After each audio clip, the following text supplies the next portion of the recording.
Coach, what do you know about this team as you guys are about to start practice, going in, the mentality and all that?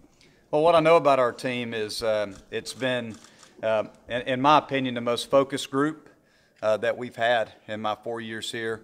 It's the most disciplined group. We've got great leadership. It's the first year where I feel like it's a player-driven leadership. Guys like Logan Davidson and Carson Spires and Jacob Hennessy and Kyle Wilkie, some of the older guys, Grayson Bird, Jordan Green, they've really done just an unbelievable job of policing the team and setting the expectations. I don't feel like I'm the one that necessarily has to do all that now. So that's been the cool part as a head coach is I feel like I'm actually kind of stepping back a little bit and watching them run the team. Which is really nice to see. Sounds like offensively you guys are going to be pretty different from last year with so much power this year. Yeah, I mean I think that's again that's more maybe speculation than anything. I don't know if we're not going to be a team that's going to hit for power. We don't know yet, and I think that's probably the most fair way to put it. I think that what we do have in terms of personnel on the field is a group of guys.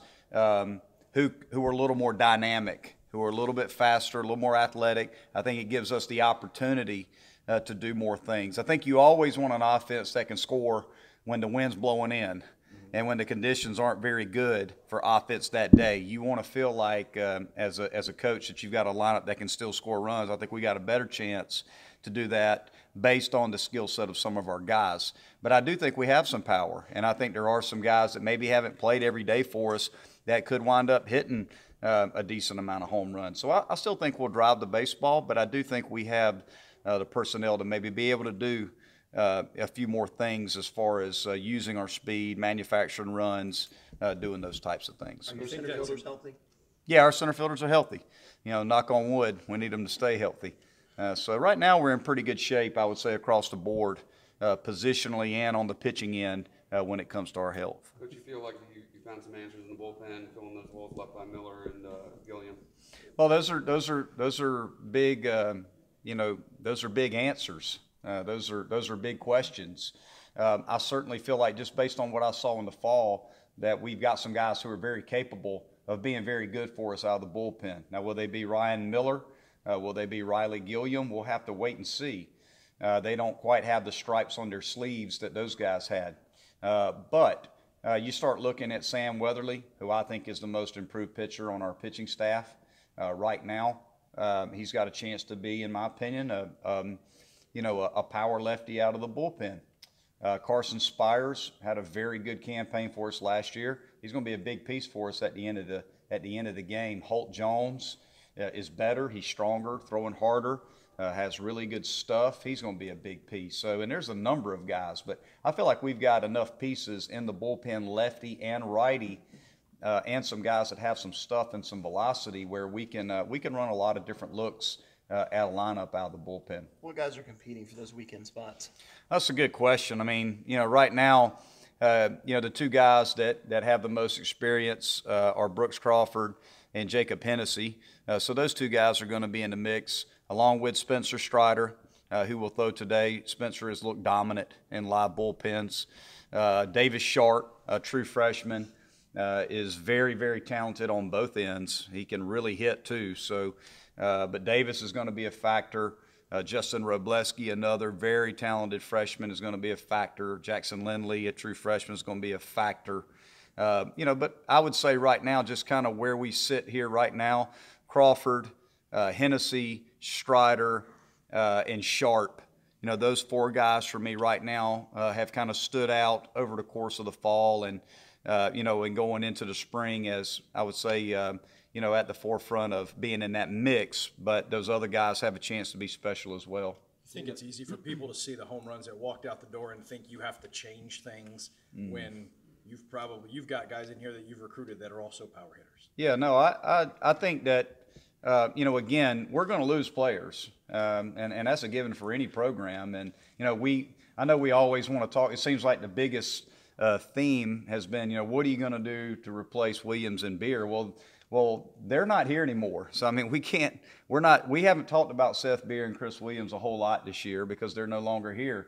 We wish him well, and they were huge parts of this program and our team the last 3 years, but we have to move on, and I think our guys understand that. And we've got some guys that we have recruited who can do a lot of really good things. You got guys like Wilkie. Briar Hawkins is a true freshman, is going to be a real good hitter. Jordan Green's a senior now. Sam Hall's a sophomore, played a lot last year. Kier Meredith, if he's healthy, is a very dynamic athlete. Logan Davidson's the best shortstop in the country. James Parker, local product's a very good player. Grayson Bird, people forget about Grayson Bird. He was an all-ACC player last year, and he's healthy. Bryce Teodosio is one of the most talented center fielders I got to think in the country. He's got the tools to be a special player. Now, he's got to put it together, but he's a very talented player. We brought in a young man, Michael Green, left-handed bat, a really good player, can run, has some power, is going to be in contention for one of those outfield spots. Matt Cooper is a year older and a year better. So, there's a good blend of returners that played a lot of baseball for us, but we also have some sophomores who have just been chomping at the bit for their opportunity to get in and compete for a starting role. Kier was saying he didn't think he was healthy at all last year. Just what kind of difference can it make if he's able to be healthy this season?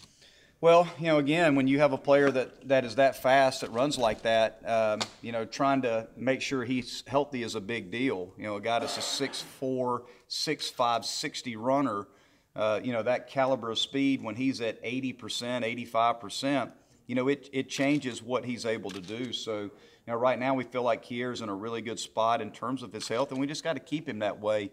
That's always that fine line as a coach. You want to train your team as hard as you can to get them better and better and better, but you also have to be aware of the health factor and make sure that we're doing everything we can from a recovery standpoint to make sure they stay fresh. What does this team have to do over the next 3 weeks to get ready for when real bullets fly?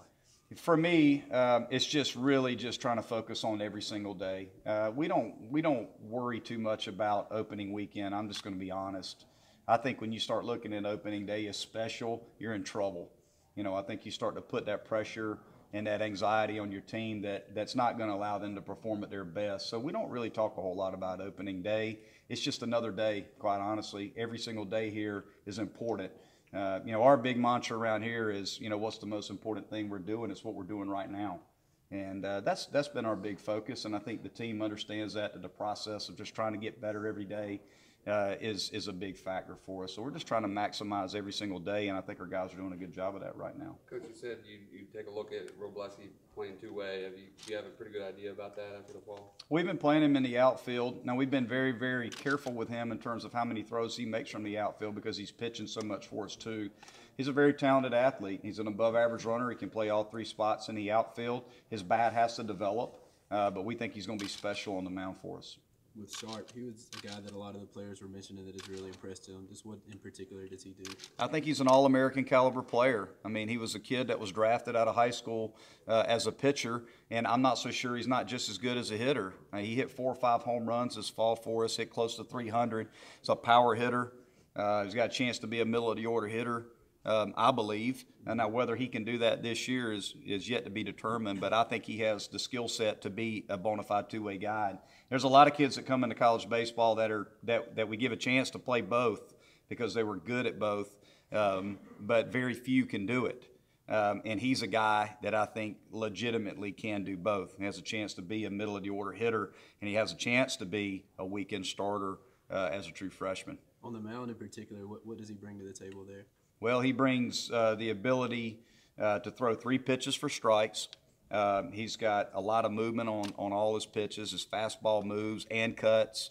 He throws a plus slider, excellent command, and he's probably going to be a guy that as he gets stronger winds up throwing, in the low 90s. So to me, he's kind of the complete package. Coach, you expect to have Hackenberg DHing quite a bit, and how much do you plan to rotate him in behind the plate with Wilkie to get him some experience? Well, he needs to develop, that's for sure. And he's got a guy in Kyle Wilkie who is a returning All-ACC catcher right there with him. But Hack is going to catch some for us. Hack has gotten better and better behind the plate.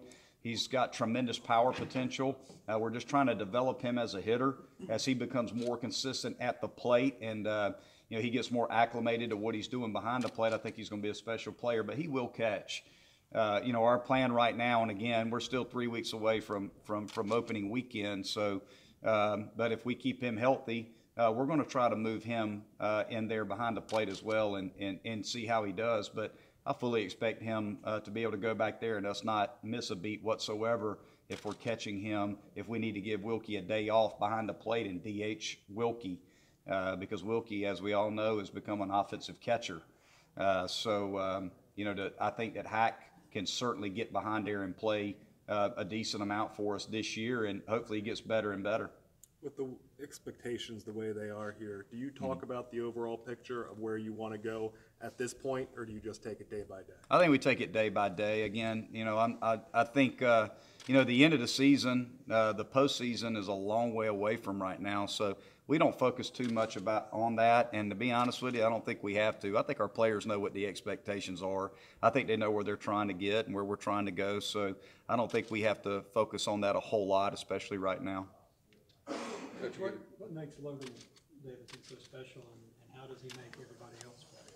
Well, just as a player, he's a five-tool player. I mean, he can run. He's an above-average runner. He's an above-average defender. He's got an above-average arm. He can hit for power. He's a switch hitter. He just so happens to also be a young man who's going to graduate in 3 years with a 4.0 GPA. So I think that kind of says it all about Logan Davidson. He's a high makeup, high character kid, does everything the right way. He's a tremendous leader. His parents have done an unbelievable job of raising him. He's just, again, he's the total package in that regard as far as what he's been able to do in 2.5 years here at Clemson. And, if everything goes as planned, probably be his last year with us, and deservedly so. Coach, you're going to have Joe Girardi, keynote speaker at your banquet tomorrow night. How did that kind of transpire, and how special will that be for your team to have somebody of his stature talk to him? We're really excited about having Joe Girardi come in and be our keynote speaker. We hope that he's able to spend some time with the players before he has to go on tomorrow night. But just having a former MLB player and manager of his stature be able to come to Clemson and share with our fans and our players and parents and everybody that's going to be there tomorrow night, we're pretty pumped about it. So, and it took a lot of hard work to get him here, but we were able to pull it off, and couldn't be more excited to have Joe Girardi come in and spend some time with the fans and the players and all of us tomorrow night. Do you have a lineup in your head that's kind of started to come together, or is this something that's going to take a few weeks still away? I think it's going to take some time. I think we have, again, what we have to determine right now is some of our platoon opportunities. And also another thing that I value is the ability to play multiple positions. So, what we want to be able to do is take our guys that have high skill sets and move them around and see what they can do in different spots to create different lineups and different matchups based on whether we're facing a lefty, whether we're facing a righty. So those are the things that I start to look at, who can do what versus lefty and righty, what do their splits look like, which guys can hit in the middle of the order, which guys are more geared towards the top of the order or down, defensively what they can do, what do they bring to the table. We have to play the what-if game. I think that's a big key when it comes to trying to manage a ball club is, if we're facing a lefty and we have a right-handed lineup, in there, lefty comes in, who are we going to bring in? If this guy gets hurt, who do we move in? If we pinch run for somebody, who goes in? Those are the types of things that I look at right now. It's just trying to determine the roles out of the bullpen, the weekend rotation, who's going to be 1, 2, and 3, and then also from a lineup standpoint, just what are our matchups look like so that when we get to that first weekend, we're ready. With Weatherly hanging up his bat, how much do you think that's helped his development as a pitcher during the offseason? Well, it was Sam's decision. I felt like Sam had a chance to be a two-way player because he's so athletic and he's a left-handed hitter.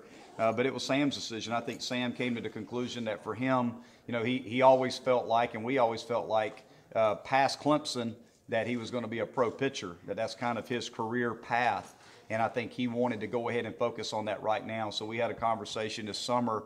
He went out and played summer ball and was trying to do both. And he called me and said, hey, look, I think I just want to focus on pitching, since that's my future. And I think from a development standpoint, it was the right decision for him because he has been much better this fall. He has been a different guy on the mound for us, up to this point, just because he's focused strictly on pitching. Thanks, Mark. Yep. All right.